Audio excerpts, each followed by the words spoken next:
Hello friends, आज मैं आपके साथ लेके आया हूँ इकोनॉमिक्स का एक और टॉपिक, जो कि इंटरनेशनल इकोनॉमिक्स का एक और टॉपिक। चैप्टर का नाम है फ्री ट्रेड एंड प्रोटेक्शन और टॉपिक का नाम है मेथड्स ऑफ प्रोटेक्शन। प्रोटेक्शन क्या होता है, इसके मीनिंग, मेरिट्स एंड डीमेरिट्स, ये सारे के सारे मैंने इससे पहले मैंने बना दिए हुए हैं। उसका लिंक आपको डिस्क्रिप्शन में मिल जाएगा, आप जाके चेक कर सकते हैं। इस वीडियो में मैं सिर्फ ये डिस्कस करूंगा कि किस तरीके से अपनी इकॉनमी को प्रोटेक्ट किया जाता है, ऐसे कौन कौन से मेथड्स हैं जिससे प्रोटेक्शन हो सकती है। फर्स्ट आ जाता है टैरिफ्स, मतलब taxes. Tariffs practiced by different countries in the world has been the most important type of trade restriction। जो टैरिफ लगाना है, टैक्स लगाना है बाहर से जो इंपोर्ट आ रहा है उसके ऊपर, ये सबसे इंपॉर्टेंट और सबसे कॉमन है कि बाहर से चीज़ को डिस्करेज करना है, टैक्स लगा दो। And import tariff is a duty on the imported commodity while export tariff is the duty on the exported commodity. जो इंपोर्ट टैरिफ है, जो चीज़ हम इंपोर्ट करते हैं उसके ऊपर लगता है, और जो हम एक्सपोर्ट कर रहे होते हैं, बाहर वाली कंट्रियों में बेच रहे होते हैं, अगर उसके ऊपर टैक्स लगता है तो उसे एक्सपोर्ट टैरिफ कहा जाता है। In the context of policy of protection, import tariffs are more important than export tariff. तो हम एक्सपोर्ट टैरिफ की बात नहीं करेंगे, इम्पोर्ट टैरिफ की बात करेंगे, क्योंकि हमने तो बाहर से सामान को आने से रोकना है ना। The It indirectly increases the price of the imported commodities, thereby offering protection to the domestic producers from international competition। तो इम्पोर्ट टैरिफ लगने से जो इम्पोर्टेड गुड है उसका प्राइस बढ़ जाता है, और प्राइस बढ़ने से उसकी डिमांड गिर जाती है, जिसकी वजह से जो डोमेस्टिक इंडस्ट्रीज हैं उसको काफ़ी फ़ायदा आता है और प्रोटेक्शन मिलती है। फॉर एग्जांपल, मैं आपको एग्जांपल करा रहा हूँ। मान लो ये डिमांड है और ये सप्लाई है, ठीक है। डिमांड सप्लाई इंटरसेक्ट करते हैं यहाँ पे। अब इक्विलिब्रियम की बात नहीं चल रही, मैंने सीधा यहाँ लिखा है पीडी। पीडी होता है डोमेस्टिक प्राइस। डोमेस्टिक इकोनॉमी में ये प्राइस है क्योंकि कॉस्ट हाई पड़ती हैं। वर्ल्ड में पीडब्ल्यू मतलब वर्ल्ड प्राइस, ये है, समझ की बात। अब अगर इस प्राइस पे विद इन द कंट्री आके सामान बेचते तो इतनी डिमांड होती, डिमांड के हिसाब से, ये जो डिमांड कर्व है इसके हिसाब से देखें तो डिमांड ओ क्यू होती, ठीक है, डिमांड बड़ी हाई होती। और अगर ज़्यादा डिमांड होती तो लोकल कंपनियों का सामान नहीं बिकता। तो सरकार क्या करेगी, ये जो गैप है ना, इतना टैक्स लगा देगी। जो मैंने ये लिखा हुआ है इम्पोर्ट टैरिफ, इतना ज़्यादा टैक्स लगा देगी। टैक्स लगाने से क्या होगा, प्राइजेज, डोमेस्टिक जो प्राइजेज हैं, डोमेस्टिकली प्रोड्यूस्ड प्राइजेज हैं, उनके बराबर आ जाएंगे। और जो डिमांड पहले हम इंपोर्टेड गुड्स की ये करते थे, अब सिर्फ ये रह जाएगी, पहले से कम हो जाएगी। तो ये भी एक तरीका है जिसके थ्रू सरकार टैक्स लगा के इंपोर्टेड गुड्स की डिमांड को कम कर सकती है। तो मैंने थोड़ा सा इंग्लिश में लिखा है, with the tariff barriers the domestic price is increased by the amount of tariff, hence there is a loss to domestic consumers and foreign producers and gain to domestic producers. तो loss किसका हुआ, loss हुआ domestic consumers का, उनको सस्ता माल नहीं मिला, और फॉरेन प्रोड्यूसर्स का हुआ, और फायदा किसका हुआ, डोमेस्टिक प्रोड्यूसर्स का फायदा हुआ, क्योंकि उनका सामान अब पहले से ज्यादा बिकेगा। The government also gains, government का भी तो गेन हुआ in terms of tax revenue, सरकार को भी टैक्स आ गया। समझ गए बात। तो पहला पॉइंट था टैक्स लगा के प्रोटेक्ट करना अपनी इकोनॉमी को। दूसरा पॉइंट आ जाता है रिस्ट्रिक्शन ऑन इम्पोर्ट्स। इसके अंडर क्या होता है, under this method full restrictions are imposed on imports of such goods which we want to develop in the domestic country या domestic economy। हम विद इन द कंट्री जो भी सामान बनाना चाहते हैं, बाहर से ऐसे गुड्स के आने पे फुल रिस्ट्रिक्शन लग जाते कि भाई ये आएगा ही नहीं। Although it is a very simple method, but it results in alarming and cause retaliation। in this way economic conflicts get started। although ये काफ़ी सिंपल मेथड है कि बाहर से जो भी चीज़ आ रही है उसको बंद कर दो, मगर टेक्निकली अगर सोचा जाए तो जो बाहर से चीज़ आ रही है उसको बंद कर दिया, बिल्कुल ही बंद कर दिया, तो बाकी कंट्रीज से पंगे ले लेंगे हम, वो हमारा सामान बंद कर देंगे, और बाद में लंबे टाइम पे जाके कन्फ्लिक्ट आ सकता है ना कंट्रीज के बीच में। नेक्स्ट आ जाता है state trading. Under this method foreign trade is controlled by the government. Government ही फॉरेन ट्रेड को कंट्रोल करती है, गवर्नमेंट ही फॉरेन ट्रेड को कंट्रोल करेगी। Only those goods are imported which the government considers essential and that too in a appropriate quantity. वही चीज़ें सिर्फ बाहर से मंगाएंगे जिससे सरकार को लगता है कि हमारे कंट्री में ये प्रोड्यूस नहीं होती, या फिर एक एप्रोप्रिएट क्वांटिटी मंगवाएंगे। सरकार के हाथ में है कंट्रोल, ठीक है। सरकार सिर्फ वही इंपोर्टेड गुड्स मंगवाएगी जो इसेंशियल एंड नेसेसरी हैं, और वो भी एक पर्टिकुलर क्वांटिटी में ही मंगवाएगी। Import of those goods is either prohibited और reduced to minimum whose industry government intends to protect against the foreign competition. उनका इंपोर्ट बिल्कुल बंद कर दिया जाएगा या कम कर दिया जाएगा जिनको गवर्नमेंट, जिन इंडस्ट्रीज को गवर्नमेंट प्रोटेक्ट करने की कोशिश कर रही है। समझ की बात। नेक्स्ट आ जाता है बॉन्टीज और सब्सिडीज। इसमें क्या है, it is indirect method of protecting the home industry. ये इनडायरेक्ट है, कैसे, instead of imposing restrictions or import duties on the foreign goods, subsidies are given to per unit of production of goods in the country, बजाय इसके कि जो foreign कंपनियां आ रही हैं उनके ऊपर हैवी टैक्स लगाया जाए या फिर उनको रिस्ट्रिक्शन लगाई जाए। हम अपनी जो कंपनीज हैं उन्हीं को रियायत क्यों नहीं दे देते? हम अपनी कंपनीज को रियायत दे सकते हैं, हम अपनी कंपनीज को बिजली माफ़ कर सकते हैं, सस्ते में लोन दे सकते हैं, सस्ते में ज़मीनें दे सकते हैं, टैक्स में माफ़ी दे सकते हैं, सब्सिडीज़ वगैरह दे सकते हैं। Industries receiving such subsidies increase the production of their goods and sell the same abroad at lesser cost. तो वो क्या करेंगी? अपनी कंट्री में तो सामान बेचेंगी, फॉरेन कंट्री में भी जाके कॉस्टिंग कम है तो बेच सकती हैं। दस दे इंक्रीज देयर एक्सपोर्ट्स, तो उससे क्या होगा? एक्सपोर्ट भी बढ़ जाएंगे। नेक्स्ट आ जाता है इम्पोर्ट कोटास। तो सरकार का ये एक और मेथड है। Under this method the government fixes the Kota of import of different goods from different countries. सरकार फिक्स कर लेती है कि इस कंट्री से इतना इतना सामान ही आ पाएगा, इससे ज़्यादा नहीं। Thus the quota is fixed keeping in view the needs of the country.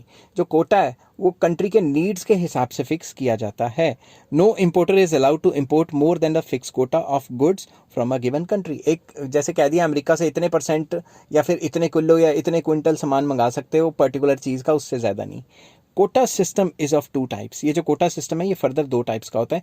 एक होता है allocate Kota.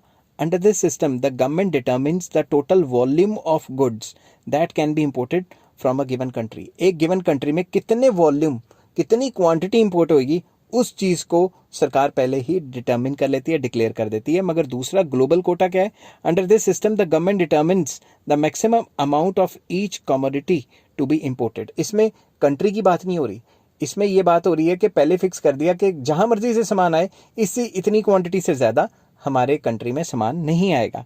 This amount can be imported from any country, चाहे एक कंट्री से हो, 2 कंट्री से हो, 5 कंट्री से हो। Demand over and above the imported quota is met by increasing the domestic production. तो जो कोटा बाहर से आया है, अगर हमारे होम घर की डिमांड उससे ज़्यादा है, कंट्री की डिमांड उससे ज़्यादा है, तो जितनी ज़्यादा डिमांड है वो होम प्रोडक्शन से दूर की जाएगी, घर की कंपनियों से वो माल ज़्यादा बनवाया जाएगा। In this way home production gets protected. इस तरीके से हम डोमेस्टिक इंडस्ट्रीज़ को प्रोटेक्ट कर सकते हैं। अनदर मेथड आता है devaluation. Devaluation of a currency of a country promotes it's exports and discourages import. तो डिवैल्यूएशन एक ऐसी सिचुएशन है जिससे एक्सपोर्ट जो है वो बढ़ जाता है और इंपोर्ट गिर जाता है। फॉर एग्जांपल $1 70 रुपये का है और अगर $1 80 रुपये का हो गया तो इंडियन करेंसी क्या होगी? बोल बोल के गला बैठ गया। इंडियन करेंसी होगी डी वैल्यू। तो जब भी कोई करेंसी डी वैल्यू होती है तो उसके एक्सपोर्ट बढ़ जाते हैं। पहले फॉरेनर्स आते थे, वो 70 रुपये का सामान खरीदते थे, अब 80 रुपये का हो गया, अब वो हमारे कंट्री में आके 80 रुपये का सामान खरीदेंगे, तो वो ज़्यादा खरीदेंगे ना, तो एक्सपोर्ट्स बढ़ जाते हैं डीवैल्यूएशन से। ऑन अकाउंट ऑफ डिवैल्यूएशन की वजह से the value of domestic currency in terms of foreign currency is reduced. तो हमारी करेंसी की वैल्यू गिर जाएगी, जो पहले 70 रुपये मिल रहे थे अब उसके 80 रुपये हो जाएंगे। Devaluation renders imports expensive and exports cheap. तो डीवैल्यूएशन की वजह से जो एक्सपोर्ट्स हैं वो तो सस्ते हो जाते हैं, जो इंपोर्ट्स हैं वो महंगे हो जाते हैं। अब अगर मैंने अमेरिका से पहले कोई सामान मंगाना होगा, मुझे पहले 70 रुपये देने पड़ते थे $1 के हिसाब से, अब 80 रुपये देने पड़ेंगे, तो मैं तो डिस्करेज फील करूंगा ना। Exports are therefore increased. Exports बढ़ते हैं डीवैल्यूएशन से। तो अगर एक्सपोर्ट बढ़ेंगे तो हमारे लिए तो फायदे की बात है ना, जितने एक्सपोर्ट होंगे उतना ही मज़ा आएगा, मतलब हमारे कंट्री में ज़्यादा पैसा आएगा। ठीक है, नेक्स्ट आ जाता है एक्सचेंज कंट्रोल। फॉरेन एक्सचेंज को कंट्रोल करके भी सरकार मतलब जो इंपोर्ट एक्सपोर्ट है उसको कंट्रोल कर सकती है। ये भी एक प्रोटेक्ट करने का अपनी इकॉनमी को तरीका है। Foreign exchange is under the control of government in every country these days. हर एक कंट्री में जो फॉरेन एक्सचेंज है या फॉरेन करेंसी है, वो जो वहाँ का हेड बैंक है, सेंट्रल बैंक है, उसके कंट्रोल में रहती है। Every importer gets foreign currency from the government to pay the foreign goods. तो जब भी मैंने फॉरेन गुड्स बाहर से इंपोर्ट करने हैं, मैं क्या करूँगा? मैं तो ऑर्डर मार दूंगा, मेरे बैंक को ऑर्डर मार दूंगा, बैंक आगे सेंट्रल बैंक से पैसे लेगा, तो सेंट्रल बैंक को तो क्या कहते हैं, गवर्नमेंट के अंडर ही है ना। तो वो किस चीज़ के लिए कितने पैसे जो है डॉलर छोड़ता है वो तो उसी पे डिपेंड करता है ना। तो government makes available foreign currency for the imports of such goods as either in short supply और can not be produced in the country. Government ही उस चीज़ों के लिए मनी रिलीज करेगी, बाकियों पर रिस्ट्रिक्शन लगा देगी, क्या देगी, है ही नहीं, कहानी खत्म। ठीक है ना, गवर्नमेंट वैसे डिनाई तो नहीं कर सकती, मगर वो ऑल फॉल करके डायरेक्ट रिस्ट्रिक्शन लगा सकती है कि उनके लिए वो प्रोवाइड ही ना करे फॉरेन करेंसी पर्टिकुलर कामों के लिए, जिन कामों के लिए वो घर में इंडस्ट्रीज़ को एनकरेज करना चाहती है। ठीक है, आई होप ये पॉइंट आप समझ गए होंगे। नेक्स्ट आ जाता है लीगल प्रोहिबिशंस। ये भी एक इंपॉर्टेंट पॉइंट है, इसका एक एग्जाम्पल दूंगा, बहुत मशहूर है।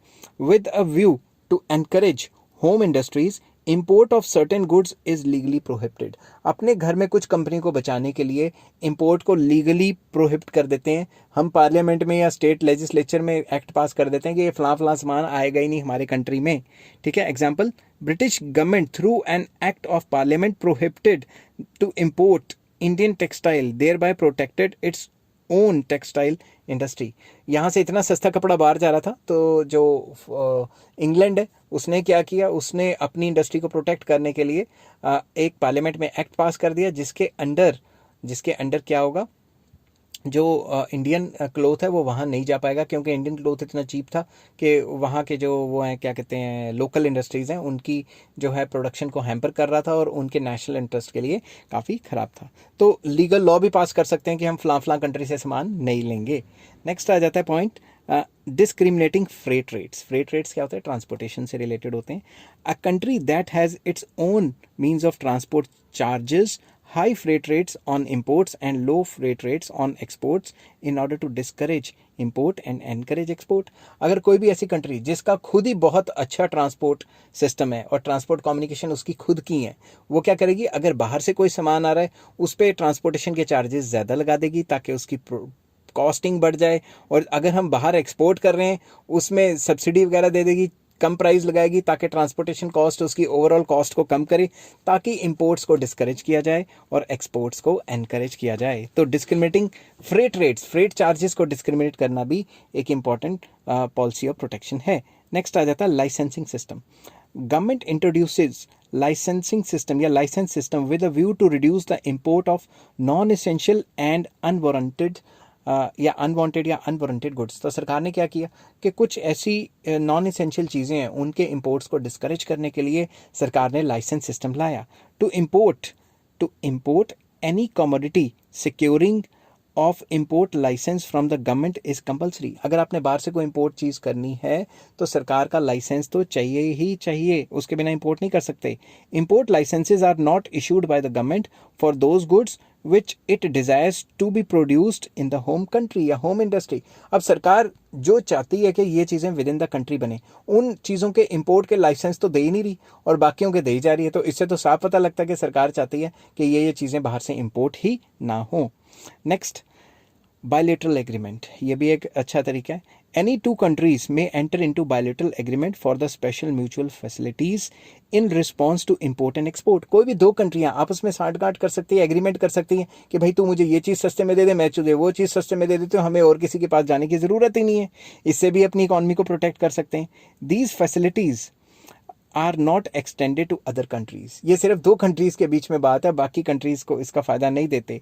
इन this way home industry in the concerned countries are protected and trade between them is increase. तो दो कंट्रीज आपस में बायलेटरल ट्रेड एग्रीमेंट्स करती हैं और कई एग्जांपल हैं इसके।